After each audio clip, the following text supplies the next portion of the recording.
Hello friends, welcome back to my YouTube channel SM Rubel 360। বন্ধুরা, spoken ইংলিশের আজকের কোর্সটিতে আমরা 10 থেকে 12টি সেন্টেন্সের ইংরেজি রূপ শিখব, যা আমরা আমাদের প্রাত্যহিক জীবনে ব্যবহার করতে পারবো। সো বন্ধুরা, কথা না বাড়িয়ে চলো আমরা দেখে নিই আজ এই কোর্সটিতে আমরা কি বিষয়গুলো শিখতে চলেছি। বন্ধুরা, সর্বপ্রথম আমরা যে সেন্টেন্সটি আজ শিখব সেটি বাংলা রূপ হলো আমি কিছুদিন যাবত অসুস্থতা বোধ করছি।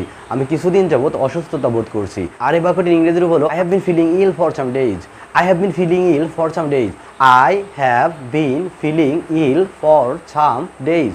I have been feeling ill for some days. I have been feeling ill for some days.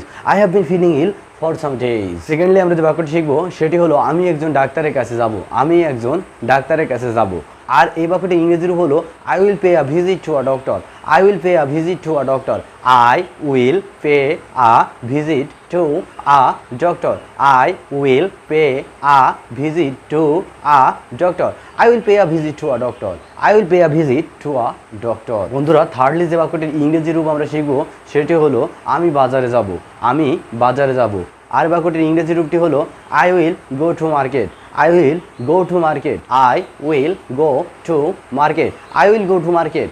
I will go to market. Dear viewers, ধরো তুমি একটি মেয়েকে বলতে চাইছো তুমি কি চতুর একটি মেয়ে, তুমি কি চতুর একটি মেয়ে। আর তোমার এই এক্সপ্রেশনটি যদি তুমি ইংরেজিতে এক্সপ্রেস করতে চাও তখন তোমাকে বলতে হবে what a clever girl you are. What a clever girl you are. What a clever girl you are. What a clever girl you are. আমাদের জীবনের পথটাকে পাড়ি দিতে আমরা বিভিন্ন রকমের সমস্যার শিকার হয়ে থাকি। এ ধরনের পরিস্থিতিতে পড়ে যদি তুমি কখনো কাউকে বলতে চাও হায় আমার সর্বনাশ হয়েছে, তখন তুমি ইংরেজিতে তাকে কি বলবে? তখন ইংরেজিতে বলতে হলে তোমাকে বলতে হবে এলাচ আই এম আনডান। এলাচ I am undone. এলাচ I am undone. এলাচ I am undone. বন্ধুরা, জীবনে আমরা বিভিন্ন সময়ে বিভিন্নভাবে বিভিন্ন ধরনের মানুষকে আশীর্বাদ করে থাকি। আর এমনই একটি পরিস্থিতিতে যদি তুমি কাউকে বলতে চাও সর্বশক্তিমান আল্লাহ তোমাকে একটি দীর্ঘ জীবন দান করুক, সর্বশক্তিমান আল্লাহ তোমাকে একটি দীর্ঘ জীবন দান করুক। আর অফকোর্স যে কথাটি যদি তুমি তাকে ইংরেজিতে বলতে চাও তখন তোমাকে কি বলতে হবে? তখন তোমাকে বলতে হবে may Almighty Allah grant you a long life. May Almighty Allah grant you a long life. May Almighty Allah grant you a long life. May Almighty Allah grant you a long life. May Almighty Allah grant you a long life. May Almighty Allah grant you a long life. May Almighty Allah grant you a long life. এখন যে বাক্যটির ইংরেজি রূপ আমরা শিখবো সে বাক্যটি হলো তোমার চেয়ে যারা বয়সে বড় তাদেরকে সম্মান করো। তোমার চেয়ে যারা বয়সে বড় তাদেরকে সম্মান করো। আর এই বাক্যটি যখন তোমরা ইংরেজিতে কারোর সঙ্গে শেয়ার করতে চাইবে তখন তোমাদেরকে বলতে হবে respect your elders. Respect your elders. Respect your elders. Respect your elders. Respect your elders. Respect your elders. Respect your elders.